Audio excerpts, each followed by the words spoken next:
നമുക്ക് ഇന്നൊരു ക്വസ്റ്റ്യൻ നോക്കാം. Cost price and selling price of an article are in ratio 13:9 if the loss incurred on article is Rs 320. What is the sum of cost and selling price? ഇവിടെ പറഞ്ഞിരിക്കുന്നത് വെച്ചെന്നാ cost പ്രൈസും selling പ്രൈസും ഉണ്ട്. അതെത്രയാണ്?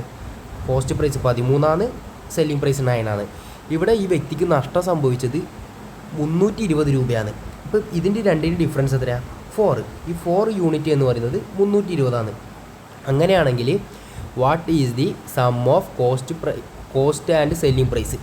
ഇതിൻ്റെ രണ്ടിൻ്റെയും some എത്രയാണ്? ഇവിടെ ഇതിൻ്റെ രണ്ട് സം എത്രയാണ്? 22. അപ്പം 4 യൂണിറ്റ് ഇത്രയാണെങ്കിൽ 22 യൂണിറ്റ് എത്രയാണെന്ന് കണ്ടുപിടിക്കേണ്ടത്. അപ്പം 1 യൂണിറ്റ് എത്രയാണ്? 1 യൂണിറ്റ് എത്രയാണ്? 320 ഡിവൈഡ് ബൈ 4 ഇൻറ്റു 22 കിട്ടിയാൽ നമുക്ക് ഓവറോൾ ആൻസർ കിട്ടും. അങ്ങനെയാണെങ്കിൽ നമുക്ക് എന്ത് കിട്ടും? ജസ്റ്റ് ഒരു ഇത് ഈ സംഭവം കാണുമ്പോൾ തന്നെ നമുക്ക് എന്ത് ചെയ്യാം?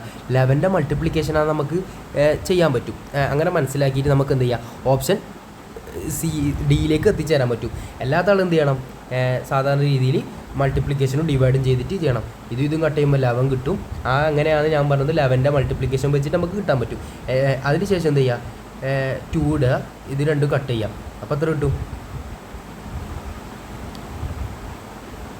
16 ഇൻറ്റു 11 കിട്ടും. 1 6 7 0. ഇങ്ങനെ നമുക്ക് എന്ത് കിട്ടും? ഈ രീതിയിലേക്ക് എത്താൻ പറ്റും. അങ്ങനെ സിമ്പിളായിട്ട് നമുക്ക് ഓപ്ഷൻ ഡിയിലേക്ക് എത്തിച്ചേരാൻ പറ്റും.